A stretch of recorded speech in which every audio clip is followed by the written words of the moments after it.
The NFL released the 2023 schedules yesterday, and while there are always winners and losers, the biggest winner of the day was how each team released them. Now, the Chargers anime release is always a banger, but there was an underdog, in my opinion, that won the team release battle, and that was the Tennessee Titans. Now, they may not win a lot of games during the regular season, but at least they got that. And their street video had young people on Broadway trying to guess the teams that the Titans play by the logo, and let's just say they were wrong a lot. Now, when it comes to the nuts and bolts, I thought the Packers caught a big break with new quarterback Jordan Love as they play 6 games against the NFC North and 4 games against the NFC South. Those 2 divisions should be somewhat down defensively. Now, the AFC East definitely got the short end of the stick because we know how loaded the defenses are in that division, and they're matched up with the AFC West and the NFC East. Just look at the teams in those divisions. It's enough said. Now, there are always interesting storylines as well. Tua and the Dolphins played the Panthers, Eagles, and Patriots all back-to-back weeks 6 through 8, which is basically going to be a Bama quarterback infomercial. That's, of course, if Tua can stay healthy for that long and not turn into Mr. Potato Head halfway through the season. Now, Tom Brady will be honored during the Patriots opener, and Aaron Rodgers will make his Jets debut against the Buffalo Bills on Monday Night Football. Sign me up.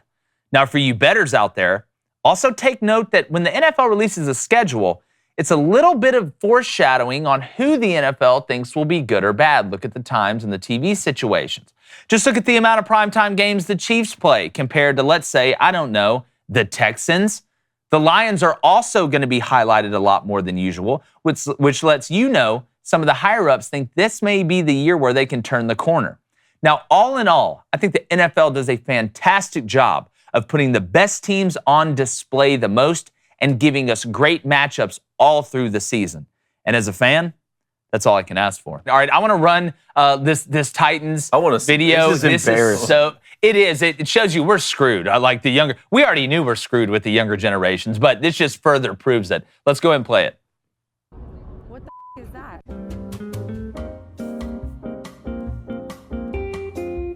The elevator. St. Louis Rams. Okay, it's the Saints. Lightning McQueen. No. How does the guy not know that? Oh, that's just the football logo. We never be just friends. the football I would never be friends with you. Boston Bobcats. No idea. No idea. Cowboys, yeah. Decent guess. The confidence. Baltimore Orioles. Baltimore Orioles. Great. Look at that Oriole. The Red Stallions. How did you even come? Did she just name a USFL How do team? you, the Stallions? 49ers, 69ers. The Pirates Buccaneers. from the islands of the Caribbean. Chester Cheeto. My man said Chester Cheeto. Get out. Chester Cheeto. Get out. Tigers. What is that? North Carolina. It's the Cheeto guy. The North Carolina Tigers. That's a Panther. Texas. That's the Cowboys. That's the Cowboys. Texas. Got that. Atlanta. That's Florida. The Florida Dolphins. The Atlanta Florida Dolphins. Oh, Texans. Oh, yeah. Look, I'll take that. Eagles from Pittsburgh. The Seahawks. The Seahawks. Bulls? Patriots? That's the Patriots logo. The Bulls Patriots. That actually does not exist. It's the Jets. What, dude? That is Nashville, Tennessee. Tennessee Titans. Titans. Tennessee Titans. Tennessee Titans. Woo! Tennessee Titans. Tennessee Titans. Tennessee Titans. Wait, good job. Yeah. Awesome. Good job, Stacy. That's the a lowest bar possible. Great job. Fantastic job by the Titans Wow. media team. That stole the show yesterday. It was all over social media. Look, the females, I can understand it. Mm-hmm. I can understand it. You called the Cowboys the Colts. I get it, okay? But to all the males in that video that did not know, that didn't have a clue, we would never be friends. You'd be friends with them. Well, I'm just saying, like, I can already tell that I would not enjoy my time. My man said Chester Cheeto. Cheeto. What was that yeah. about? I'm like, dude, get away from me. Yeah. Like, you got to know they're thinking, like, all right, let's just go up to somebody who obviously doesn't know. Yo, no. They're not picking a guy with a Bills shirt on. No, but just in general, man. Like, come on. That's That's it. right here near us. Yeah. Come That's on. not in some far away land. Welcome to Nashville. Leave No one knows. those Broadway girls alone. They know what the 8th song on Morgan Wallen's track is, but they can't tell you what the Atlanta Falcons are. Yeah, but if you're looking for the perfect Mother's Day gift that will make the women in your life feel pampered and appreciated, our friends at Genucel have you covered. The Genucel Mother's Day sale is almost over, and Genucel's offering 70% off, okay? Their most popular package, which includes their Ultra Retinol and Dark Spot Corrector. My producers love the Ultra Retinol offered in Genucel's most popular package. Nighttime Moisturizer contains a powerful retinol alternative to visibly reduce the appearance of fine lines, wrinkles, and skin discoloration. It also helps exfoliate the skin, which can reduce the appearance of pores and improve skin texture. It'll make your skin better. And it's 70% off, guys. It's a heck of a deal. Anybody can use it. That's the best part about it, all right? And Genucel guarantees results in as little as 12 hours or your money back. So listen very, very carefully, especially if you don't have a gift yet. Don't worry. Jake's here to save you. Give the gift of flawless skin on Mother's Day by visiting Genucel.com. Genucel.com/booster to save over 70% off their most popular package. This package includes the Dark Spot Corrector as well as the Ultra Retinol. I mentioned that, and the Under Eye Treatment. Every order subscription includes a luxury gift box with these 3 free springtime essentials just in time for warmer weather and free shipping. So go to Genucel.com/booster. That's GENUCEL.com/booster. Guys, what stood out to you about the NFL schedule release? You know, for all the NFL gets wrong, I'll tell you what they get right. They really know how to market themselves. They really do. Especially in the offseason. Only the NFL can turn a schedule release order. We already knew which teams were playing which teams, but the order of the schedule into a week-long event, really. And you look, we just come off the heels of the NFL draft. They really do a good job, especially in the offseason.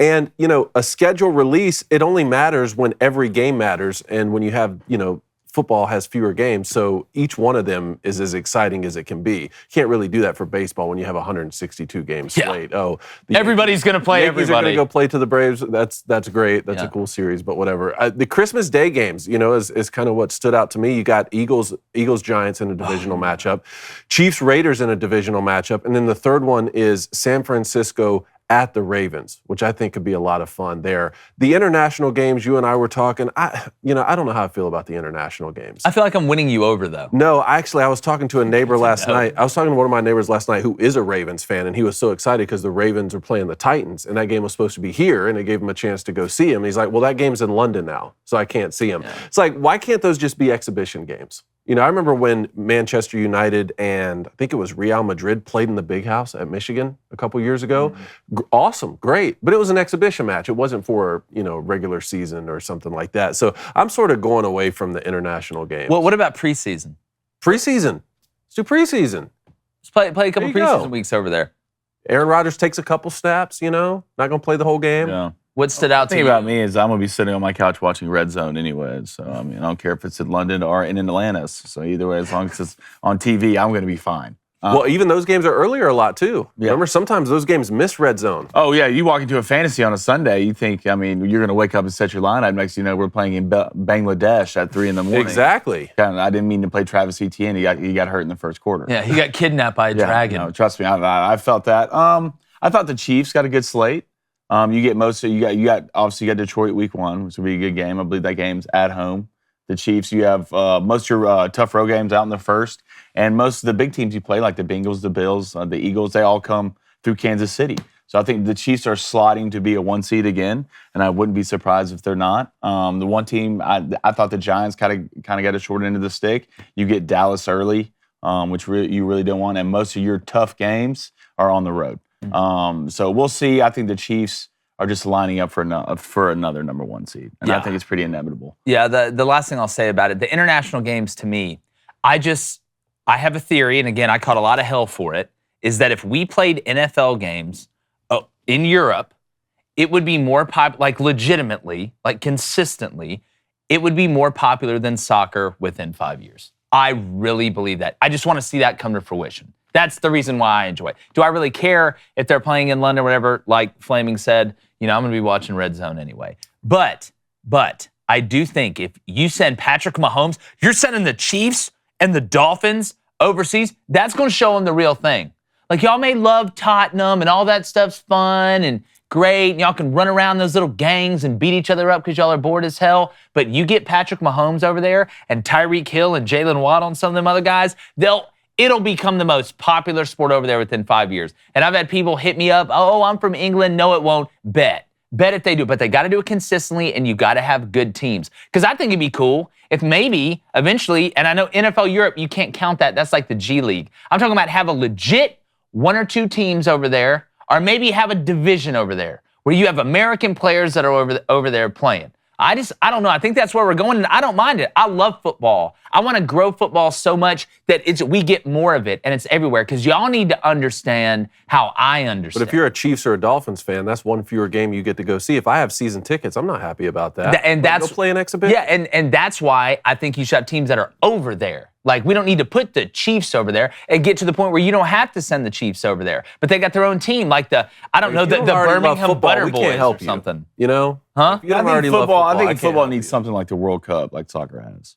See, we'd kill it. I know that. I mean, take your L's at the end of the day. But if you like football, can you imagine? Right, get together a team. You want to talk about an underdog story? We could send a team from the SEC to go beat everybody else in the world, and they destroy them. But can you imagine, like, NFL players? It's like, all right, hey, we got America versus South Korea today. I mean, it'd be a bloodbath. But I mean, it'd be fun to watch, and they'd probably get more South Korea football fans. That is true. They do love their baseball over there. Want to get fans, make them have a team to win a gold medal. Yeah, it's a great point. Hey, YouTube, thanks for checking us out. If you don't know, we do a live weekday morning sports show from 7:30 a.m. to 9 a.m. Eastern. That's 6:30 a.m. to 8 a.m. Central. And if you like sports the way it used to be, where we talk about sports and use common sense stuff, then I think you'll like our stuff. So subscribe and check us out.